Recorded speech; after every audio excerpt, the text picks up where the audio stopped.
What are the primary sources of retirement income?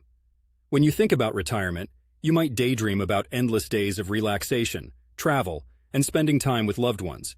And while that's the goal for many of us, the pragmatic side always kicks in. How do we fund our golden years?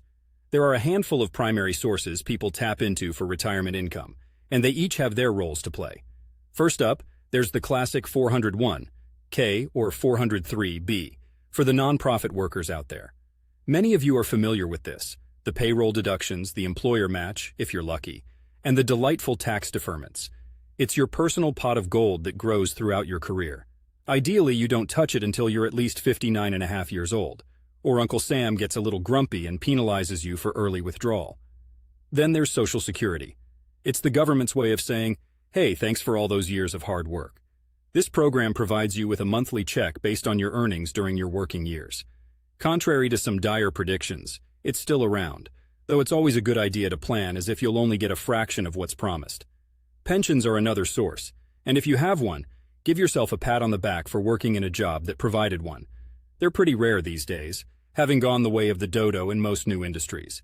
If you're one of the lucky few with a pension, it's a set amount you receive monthly after retirement, which is pretty sweet. Personal savings and investments are the do-it-yourself part of the equation. This includes anything from your savings accounts, IRAs, and investment portfolios, to the less traditional, like rental income if you've ventured into real estate. Annuities can be a bit controversial because of their complexity and fees, but for some, they're a solid choice.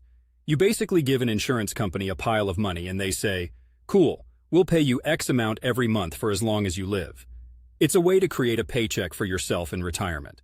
For anyone out there who's thinking, boy, I can't wait to retire in Portland with its craft brews and forest hikes, remember that where you live can affect your income needs.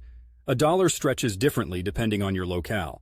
Lastly, don't forget that side gig you might keep rolling into your retirement years. Whether it's consulting, freelancing, or mowing lawns, it's both a source of income and a way to stay engaged. Roll all these income sources together, and you're weaving a financial safety net that'll let you kick back and enjoy those Portland roses, or whatever your version of retirement bliss is. And if you plan well, you'll have enough to provide for your needs, and maybe a little extra for those bucket list adventures in your later years.